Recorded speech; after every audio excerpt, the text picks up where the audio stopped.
여러분 안녕하십니까? 이제 맨 마지막 시간입니다. 오늘 다룰 내용은 지금까지 배운 컴퓨터 아키텍처에 대한 지식을 바탕으로 미래 컴퓨터 아키텍처를 예측해보는 시간입니다. 그래서 오늘 다룰 내용을 보면 첫 번째로 End of Moore's Law입니다. 지금 반도체 미세 공정이 2022년 기준 약 5나노미터가 가장 좋은 첨단 공정인데, 실리콘의 다이아미터, 실리콘의 직경이 약 0.5나노미터이기 때문에 이것이 계속 10년, 20년 줄어들 수 있는 성질은 아닙니다. 그래서 앞으로 어떠한 미래 솔루션이 있을지 아니면 그냥 벽에 부딪힐지 그러한 것을 의논해 보겠습니다. 그 다음에 New Memory Technology입니다. 우리가 D램을 오랫동안 써왔는데 D램 기술도 이제 더 작게 만들기에는 또 역시 벽이 있습니다. 세 번째로 Application Specific Computing입니다. 이제 여러분 가정의 PC 속도가 느리기 때문에 우리가 더 좋은 컴퓨터가 필요하다. 그러한 시대는 분명히 아닙니다. 인공지능이라든가 블록체인이라든가 어떤 새로운 응용을 위한 컴퓨터가 필요한 것입니다. 네 번째로 로우 프리시전 컴퓨팅입니다. 로우 프리시전 컴퓨팅이라는 것은 해상도가 낮은 8빛이라든가 4빛 컴퓨팅입니다. 지금까지 제너럴 퍼포스 컴퓨팅에서는 한번 연산할 적에 프리시전, 말하자면 연산의 정밀도를 높이는 방향으로 발전해 왔습니다. 그런데 인공지능 등에서는 높은 프리시전이 필요치 않습니다. 그렇기 때문에 낮은 프리시전, 그렇지만 한 번에 굉장히 많은 숫자의 연산을 하는 그런 컴퓨터가 필요합니다. 다섯 번째로 인메모리 컴퓨팅입니다. 우리가 배운 바와 같이 컴퓨터 CPU의 속도와 D램의 액세스 속도 사이에는 계속 격차가 벌어졌습니다. 그래서 CPU 내에 캐시 메모리 등을 준다든가 하이 밴드위스 메모리 등을 두어서 그 격차를 줄이려고 노력했습니다. 또 하나의 아주 굉장히 새로운 어프로치는 아예 D램, 메모리 안에서 연산을 하는 것입니다. 그래서 이 다섯 가지 경향에 대해서 설명을 하겠습니다. 그리고 퀀텀 컴퓨팅 등도 요즘 많이 떠오르고 있습니다. 그런데 제가 오늘 다룰 내용은 앞으로 한 10년 이내에 활성화될 기술을 중심으로 설명하겠습니다. End of Moore's Law에 대해서 설명하자면, 그래서 Moore's Law에 의해서 트랜지스터의 게이트 랭스가 계속 이렇게 줄어들었죠. 시간이 감에 따라서 지금 한 5나노미터인데 사실은 이것이 100나노미터보다 이게 밑으로 갈 적에도 사람들이 100나노미터보다 더 줄일 수 있을까? 막 그런 얘기를 막 했었어요. 그런데도 이렇게 100나노미터 밑으로 계속 와서 지금 5나노미터 정도까지도 왔죠. 그래서 지금까지 이때 어려운 점은 주로 리소그래피, 트랜지스터 만들 때 우리가 요 패터닝을 해서 만든다라고 했었죠. 리소그래피의 문제였었는데 지금 얘기하는 무어스 로는 약간 더 근본적인 것이에요. 왜냐하면 이 실리콘 아톰의 크기가 약 0.5나노미터 정도로다가 생각을 해요. 재는 방법에 따라 약간 다른데 그러면은 지금 트랜지스터의 소스와 드레인 간의 요 간격이 좀 5나노미터니까 그 안에 아톰이 한 10개나 뭐 12개 정도밖에 안 들어가 있다는 얘기거든요. 그리고 더 줄어든다면 뭐니까 대여섯 개 되고 두세 개 남고 이렇게 되면 지금까지 우리가 분석을 했던 방법은 더 이상 통하지 않게 되는 거죠. 수업 시간에 배울 적에 전자장이나 그런 거 가졌죠. 우리가 어떤 실리콘을 어떤 커다란 덩어리로 보고서 했지 하나하나의 아톰을 놓고서 이렇게 분석하지 않았거든요. 그리고 트랜지스터만 작아질 뿐만 아니라 메탈 라인 같은 것도 얇아지고 그래야 되니까 이러한 메탈 라인의 저항이 또 엄청 커져요. 그리고 당연히 리소그라피라든가 그런 것들도 더 힘들어지고 결국은 이렇게 돈을 많이 더 넣어야 돼요. 갈수록 인베스트먼트가 자꾸 커진 거예요. 테크놀로지가 어려워지니까. 그러니까 어떤 조건이 돼요? 돈이 계속 들어와야만 되겠죠. 돈이 계속 들어오려고 하면 새로운 애플리케이션이 나와야 되겠죠. 요즘 그나마 5나노미터보다도 더 밑으로 내려가고 하는 것은 딥뉴럴 네트워크 응용이 생겼기 때문에 그래요. 제 생각에 딥뉴럴 네트워크가 안 나왔다면, 즉 딥뉴럴 네트워크는 굉장히 계산을 많이 쓰고 있거든요. 딥뉴럴 네트워크가 안 나왔다면 반도체 인더스트리가 벌써 상당한 타격을 받았을 수도 있죠. 그러면 어떠한 방법의 해결책이 가능한가? 한 가지 우리가 이렇게 생각할 수 있는 건 3D 낸드 구조였어요. 한 10년 전까지만 해도 2차원의 낸드 구조입니다. 전에 얘기한 것 같이 낸드 플래시 메모리는 이렇게 메모리 트랜지스터 셀을 이렇게 직렬로 연결한다고 했었잖아요. 이렇게 실리콘 서브스트레이트가 있으면 그 위에다 트랜지스터가 다 요거 직렬로 다 이렇게 연결한 것이었어요. 이렇게 직렬다 연결을 했는데 여기 덴스하게 집어넣으려고 하면은 요 경우에도 요 트랜지스터의 요 길이를 짧게 만들어야 되는 거죠. 그러면은 무슨 문제가 되냐? 트랜지스터가 작아지니까는 낸드 플래시 메모리는 요 사이에 플로팅 게이트에다 전자를 집어넣어 둔다고 했죠. 전자의 개수가 한 100개나 요 정도밖에 안 들어가 있어요. 그렇기 때문에 이게 트랜지스터가 자꾸 작아지면 전자 개수가 100개가 50개가 되고 그러면 거기서 읽는 신호의 잡음이 커지는 거죠.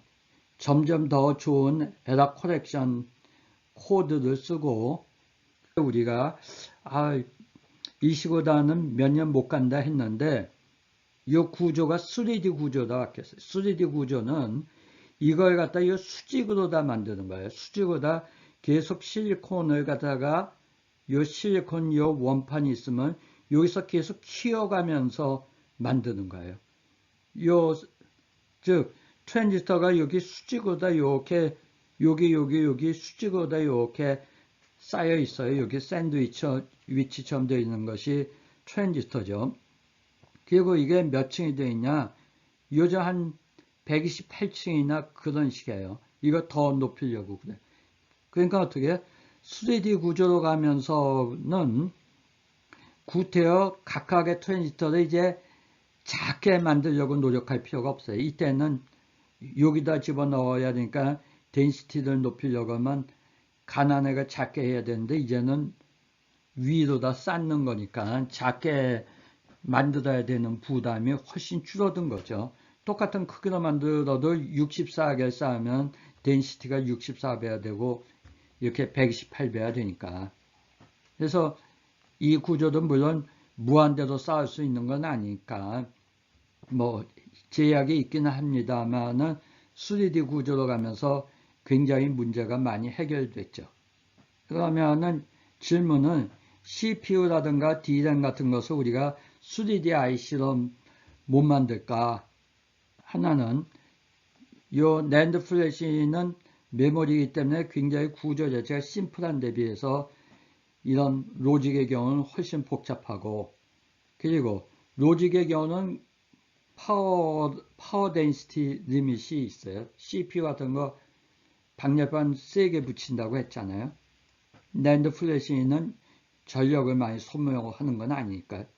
그럼 뜨끈뜨끈한 거 갖다가 더 이렇게 수리들하면 더 뜨거워지니까 이게 문제가 되는 거죠.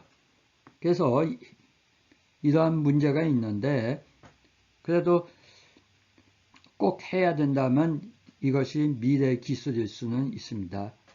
그리고 지금까지 D램을 지난 40년, 50년 동안 계속 D램이 어떤 메모리의 중심이었었죠. 그런데 요 리소그라피 기술이 20나노미터, 10나노미터, 요즘 5나노미터 이렇게 가도 CPU는 이렇게 줄어들지만은 D램은 지금 20나노미터 이상 아주 좋은 건 10나노미터대를 쓰고 있어요.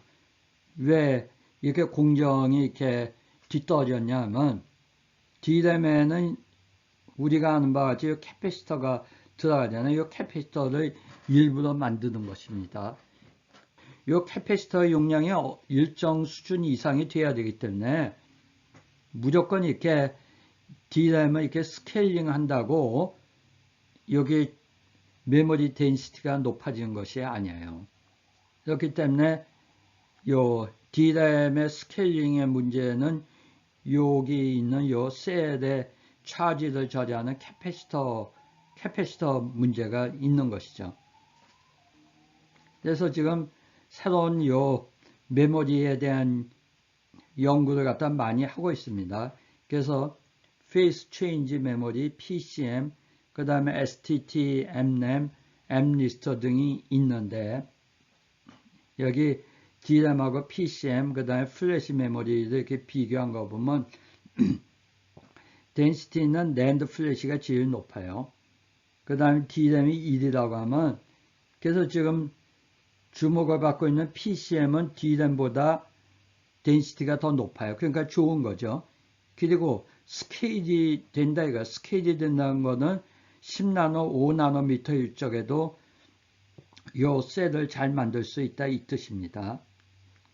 그런데 D램이 결정적으로 좋은 것이 있어요.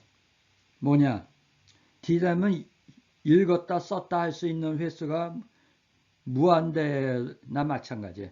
D램은 read, write를 얼마든지 해도 셀이 망가지지 않는데 PCM 같은 거는 굉장히 크긴 하지만은 그래도 한 10의 6승에서 10의 9승 정도 읽었다 썼다 하면 셀이 망가진다든가 NAND 플래시는 더 나쁜 거죠. 네, 그렇고 그 대신 PCM이 D램보다 좋은 거는 셀을 한번 써놓으면 증기가 없더라도 그 데이터를 이렇게 보존하고 있어요. 그래서 페이지 체인지 메모리에 보면 여기 로 라인이 있고 여기 비트 라인이 있고 여기 트랜지스터가 있고 D램의 경우는 여기 캐패시터가 있었었죠. 이거는 캐패시터 대신에 여기다가 페이지 체인지 메모리를 요 칼코게나이드 유리라는 걸 이용해서 이렇게 만듭니다. 그러면은 쓸 적에 여기다가 전류를 순간적으로 많이 흘렸다 하면 온도가 갑자기 퍽 높아졌다가 갑자기 식겠죠. 그렇게 하면은 어떻게 되냐면 이것이 비결정지가 막 이렇게 속에 원자 모양이 막 이렇게 엉터리로 되어 있다 이거죠. 막 어수선하게.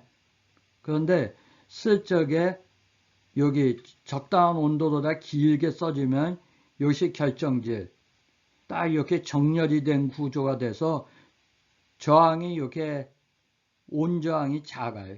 이거 비결정질은 온저항이 커요. 그래서 요 안에 저항이 크냐 작으냐를 가지고서 요거 메모리도 삼을 수 있고 그리고 이게 non-volatile 램이고 그리고 캐패시터 이렇게 넣지 않기 때문에 하이 덴시티라는 장점이 있어요. 그렇지만 읽었다 특히 쓰기 횟수는 이렇게 좀 제한이 되는 문제가 있습니다. 그리고 다른 종류의 메모리로 맵리스터라는 것도 있고 여러 가지 몇 가지가 있습니다. 또 하나의 미래 컴퓨터의 경향으로 애플리케이션 스페시픽 컴퓨터입니다. 지금까지 PC는 우리가 제너럴 펄포스로 사용하잖아요. 워드 프로세싱이라든가 스프레드시트라든가 웹브라우징, 멀티미디어. 그런데 이러한 목적을 위해서는 막 이렇게 더 비싼 컴퓨터 자꾸 사야 할 이유가 별로 없어요. 여러분들이 워드 프로세싱 할 때 키보드 치는 속도가 뭐 매년 2배씩 늘겠어요?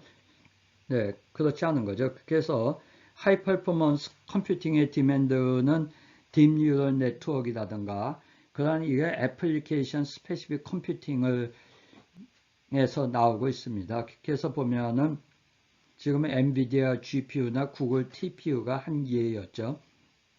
그럼 구글 TPU나 엔비디아 GPU도 여기에 기존의 CPU가 있고 여기에 GPU라든가 아니면 TPU를 갖다 연결해서 사용하면서 이거는 딥 뉴럴 네트워크 같은 애플리케이션 스페시픽한 컴퓨팅에 쓰는 것이죠.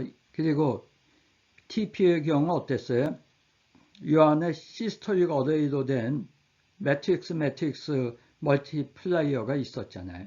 그래서 이 구조는 종래 어떤 폰 노이만 머신하고는 꽤 이렇게 달라졌다고 얘기할 수 있습니다. 물론 이것도 명령어를 갖고 와서 그 명령어에 의해서 처리한다는 면에서는 폰 노이만 구조라고 얘기할 수 있지만 어떤 좁은 의미의 폰 노이만 구조하고는 좀 꽤 많이 이렇게 달라진 것이죠. 또 하나의 미래 컴퓨터의 경향으로는 로우 프리시전 컴퓨팅입니다. 이것도 딥 뉴럴 네트워크가 연결이 되어 있는데 지금까지 우리가 트래디셔널 컴퓨터에서 워드 프로세서나 텍스트 에디팅에는 우리가 인티저 프로그램을 많이 쓰고 엑셀이라든가 그래픽스 이런 데는 플로팅 포인트 또는 뭐 멀티미디어 플로팅 포인트를 많이 썼었죠. 그리고 마이크로 프로세서의 그 발전을 보면 처음에 4비트다 8비트, 16, 32, 64비트하고 비트를 자꾸 늘렸었죠. 그럼 4비트 시절에는 4비트 계산을 했다는 얘기는 아니에요. 4비트 시절에 32비트 계산을 하면 4비트 명령어를 이렇게 8번을 돌린 거죠. 8번을 돌려서 여러 번에 걸쳐서 이 32bit이라든가 이 계산을 하고 그러면 이걸 빨리 하려니까는 여기 워드랭스를 자꾸 이렇게 키운 것이죠. 그런데 이제 계산에 굉장히 큰 것이 딥 뉴럴 네트워크가 되면서 딥 뉴럴 네트워크는 처음에는 우리가 부동소점 연산을 많이 썼는데 요즘 이렇게 보면서 부동소점이 필요 없다라는 생각을 많이 하고 그래서 우리가 터너리 넘버라든가 아니면 4빗 넘버를 갖다 많이 씁니다. 그리고 지난 한 5년간의 주요 연구가 요쪽 로우 프리시전 딥 뉴럴 네트워크이었습니다. 그럼 보면은 로우 프리시전 DNN을 어떻게 설명할 수 있냐면 제가 이쪽으로 다 굉장히 초창기에 이렇게 논문을 썼습니다.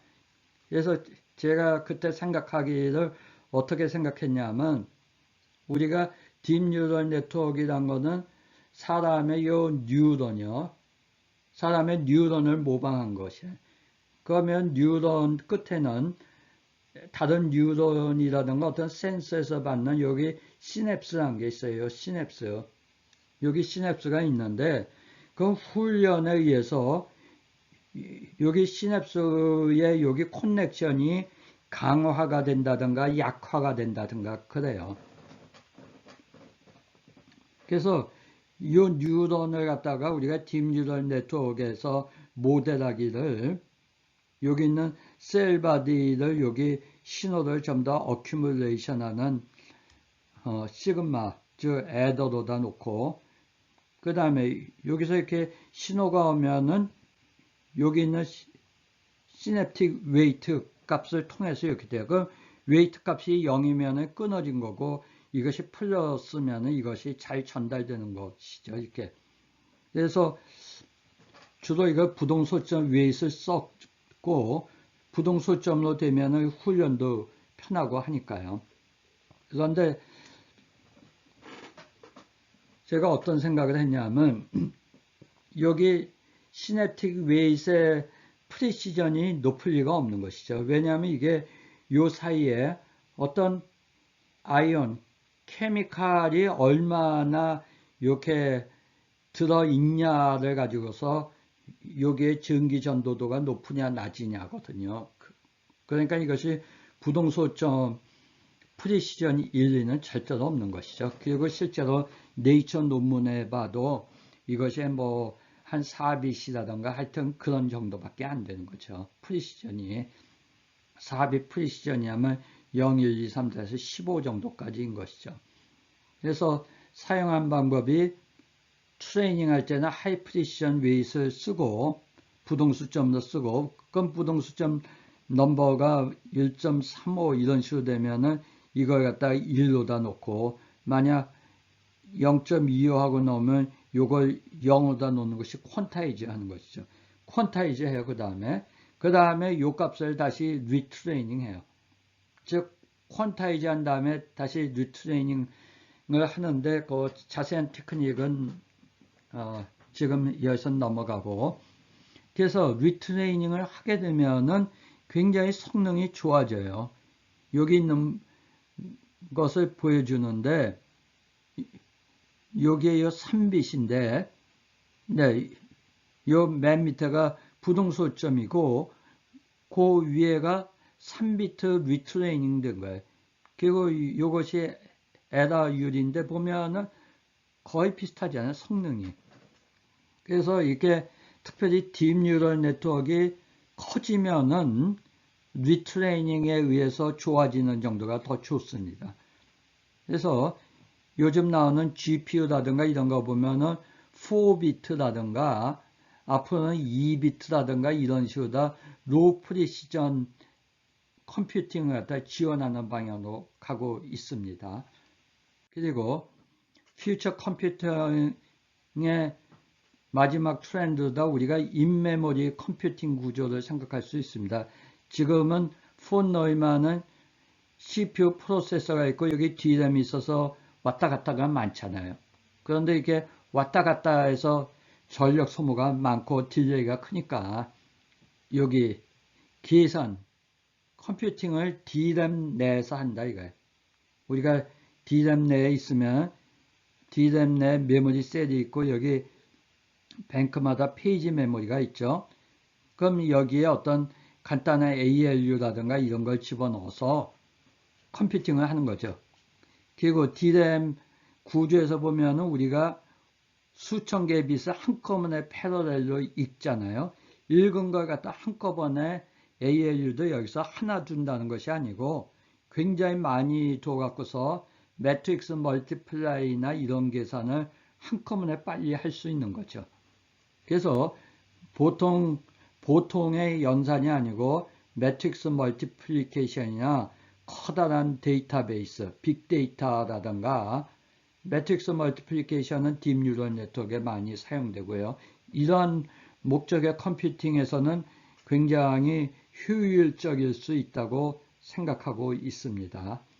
이제 결론입니다.